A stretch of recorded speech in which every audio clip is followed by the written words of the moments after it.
When it comes to toys, there's a town in southern Asia where they do make them like they used to. And one benefit of that is that they're said to last longer. Chanapatna is in the southern part of India. It's known as the nation's toy capital, and it's internationally famous for the quality goods it produces. Brightly colored dolls and rocking horses are made here by roughly 2,500 people who carry on the tradition. The AFP news agency reports that they work with wood and lacquer, carving toys from natural materials instead of using plastic and molds, dipping toys in dyes made with indigo and turmeric instead of using synthetic paints. Chanapatna's toy-making industry began in the 1700s. It survived the rise of cheaper competition from other places, but it does face challenges, including getting more support for the craft and attracting young workers to preserve the artistic methods.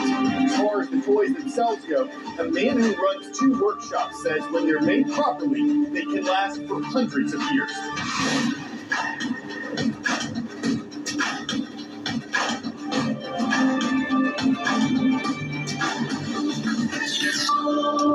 It means the world to have you watching The World from A to Z. I'm Carl Azuz.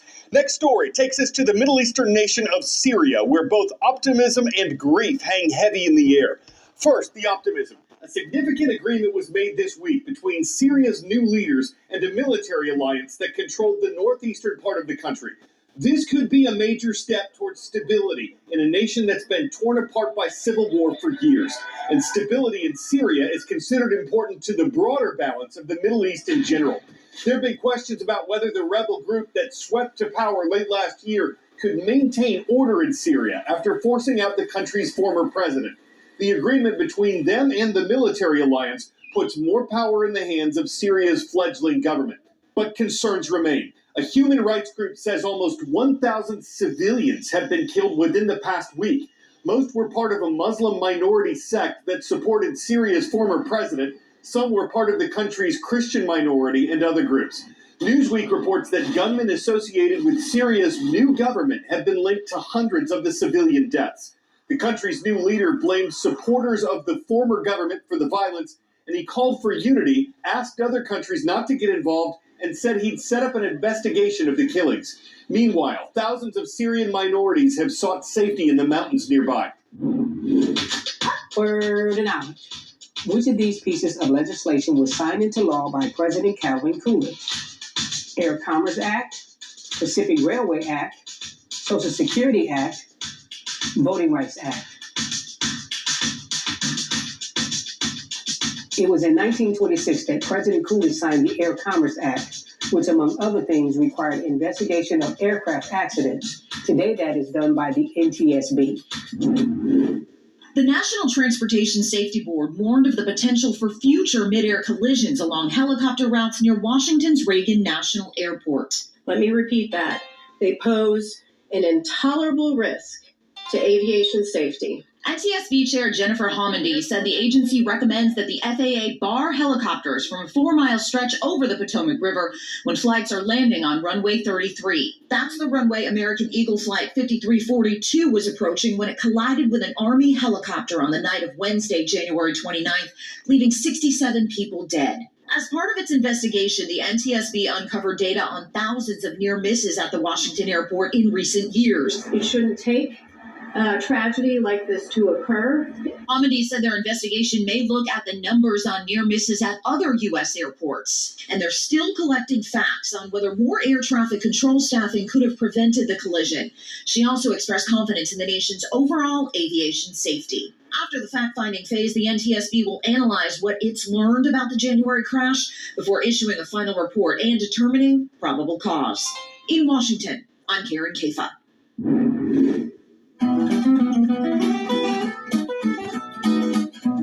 On this date in world history, 2 planets were identified on March 13th. This one, which is located between Saturn and Neptune, was discovered as a planet by astronomer William Herschel in 1781.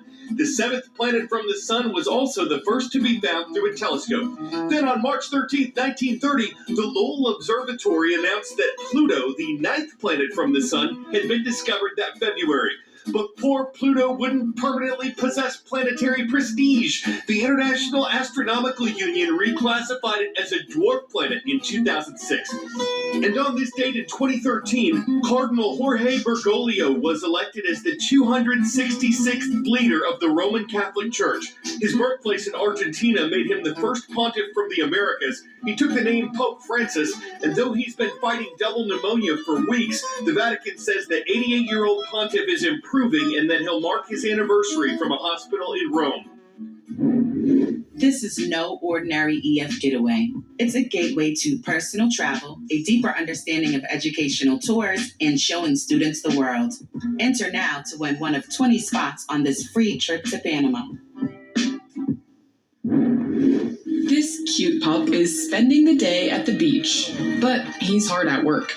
This is a 5-year-old Labrador Retriever named Paco. His mission?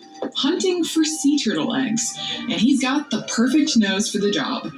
A dog's sense of smell is 10,000 to 100,000 times better than a human's. Paco es un Labrador Retriever. We started training him right away, from when he was a puppy, with various steps involving motivation to play and searching for neutral scents. Al gioco, la ricerca. Paco and the other dogs are trained to sniff a whiff of turtle eggs, which are buried in the sand.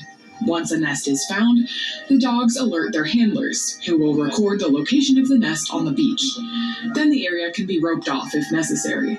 The goal is to allow the eggs to hatch safely, without being stepped on or disturbed by beachgoers.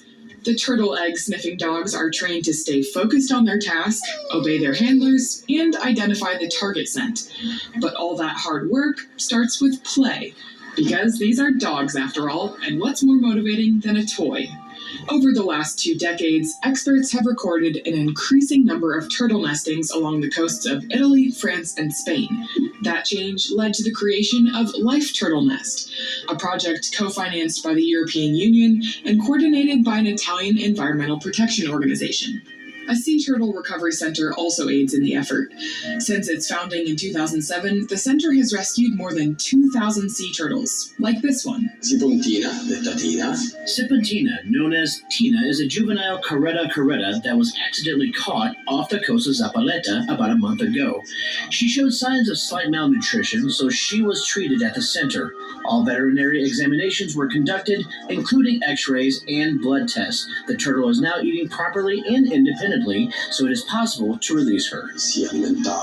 Happy swimming, Sipontina. If you come back to lay your eggs on the beach, Paco and the rest of the canine crew will be here to help protect them.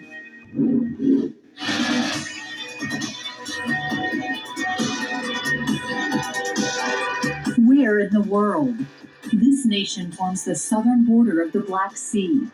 It's a geographic bridge between Asia and Europe.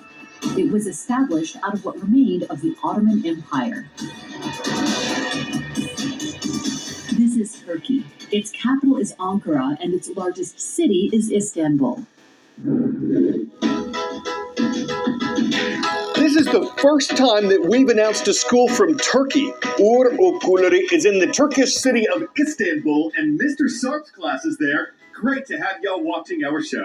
Same goes to Mr. Brandehoff's class in the Tar Heel state of North Carolina. It's Lee Early College that's online in Sanford. And from the Cowboy State, we're happy to have Mrs. Camino's class with us. Clear Creek Middle School is in Buffalo, Wyoming.